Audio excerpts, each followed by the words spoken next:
الحمدللہ علی ذات عظیم الصفات سمیع السمات کبیر الشان جلیل القدر رفیع الذکر مطاع الامر جلیل البرہان فخیم الاسم غزیر العلم کثیر الغفران جمیل الثناء جزیل العطاء مجیب الدعاء عمیم الاحسان سریع الحساب شدید العقاب علیم العذاب عزیز السلطان ونشهد ان لا الہ الا اللہ وحدہ لا شریک لہ ونشهد ان سیدنا ومولانا محمدا عبدہ ورسولہ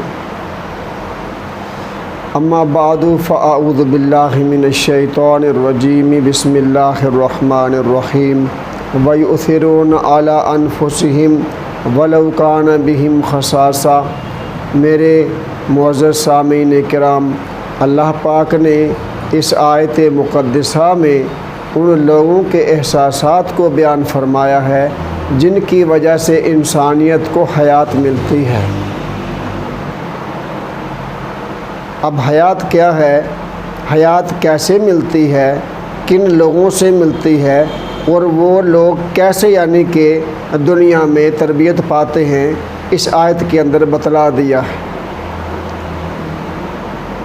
حضرت ابو جہم بن حذیفہ رضی اللہ عنہ کہتے ہیں کہ جنگ یرموک کے موقع پر میں نے سوچا کہ میں اپنے بھائی کو تلاش کرنے کے لیے جاتا ہوں، زخمی ہوں گے تو مرہم پٹی کروں گا، پانی پلاؤں گا۔ اسی سلسلے میں وہ چال دیتے ہیں اور ان کو تلاش کرنے کے بعد اپنے چچا زاد بھائی مل جاتے ہیں جو کہ نہایت ہی زخمی ہیں اور پیاسے ہیں۔ جب پاس پہنچتے ہیں ان کا خون صاف کرتے ہیں جو ماتھے پہ لگا ہوتا ہے، تو پانی پینے کے لیے پوچھتے ہیں تو وہ کہتے ہیں ہاں پلا دو۔ جب ان کو پانی پلانے لگتے ہیں تو پاس پڑے ہوئے ایک اور مسلمان کے کراہنے کی آواز کو سن کر کہتے ہیں کہ نہیں، پہلے اس کو پلا دو۔ تو حضرت ابو جہم بن حذیفہ ان کے کہنے پر دوسرے صحابی جو کراہ رہے تھے ان کے پاس جا کر ان سے کہتے ہیں کہ پانی پی لو۔ اتنی دیر میں ایک تیسرا آدمی اور کراہتا ہے تو دوسرے صحابی کہتے ہیں کہ نہیں، ان کو جا کر پانی پلا دو۔ ایسے تیسرے چوتھے اسی طرح سے ہوا۔ اب جب وہ واپس لوٹ کر آتے ہیں تیسرے کے پاس تو وہ بھی فوت ہو چکے، شہید ہو چکے۔ جب دوسرے کے پاس آتے ہیں تو وہ بھی شہید ہو چکے۔ جب پہلے کے پاس آتے ہیں اپنے چچا زاد بھائی کے پاس تو وہ بھی اللہ پاک کو پیارے ہو چکے ہوتے ہیں۔ صاحبو دیکھو، موت آدمی کو نظر آ رہی ہو اور معلوم ہو کہ چند منٹوں کے بعد میں اس دنیا سے چلا جاؤں گا، پھر بھی اپنے ہاتھ سے اور اپنی زبان سے دوسرے انسانوں کی زندگی اور بقا کے لیے کوشش کرنا کوئی معمولی احساس اور جذبہ نہیں ہے۔ یہ احساس ان کو کہاں سے ملا تھا؟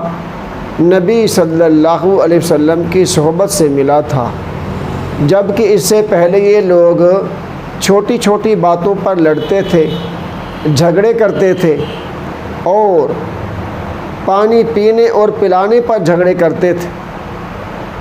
مویشیوں کو پانی پلانے کی بات چلتی، کہیں چشمہ مل گیا تو وہاں کہتے کہ فلاں قبیلہ کا جو ریوڑ ہے وہ پہلے پانی پیے گا، فلاں کا بعد میں پیے گا۔ اس طرح سے لڑائی شروع ہو جاتی اور نہ جانے کتنے لوگ قتل و غارت کی نظر ہو جاتے تھے۔ تو صاحب یہ وہ لوگ تھے بگڑے ہوئے جن پر کوئی حکومت کرنے کے لیے بھی تیار نہیں ہوتا تھا۔ اب حضور علیہ الصلاۃ والسلام پر ایمان لائے، آپ صلی اللہ علیہ وسلم کی صحبت کو اختیار کیا۔ اب یہ زمانے کے وہ لوگ بن گئے کہ دوسروں کے لیے ہدایت کا راستہ بن گئے، ہدایت کا نمونہ بن گئے، علامت بن گئے، نشانی بن گئے۔ اور اللہ پاک کو ان کا تعارف ان الفاظ میں کروانا پڑا، فَإِنْ آمَنُوا بِمِثْلِ مَا آمَنْتُمْ بِهِ فَقَدِ اهْتَدَوْا۔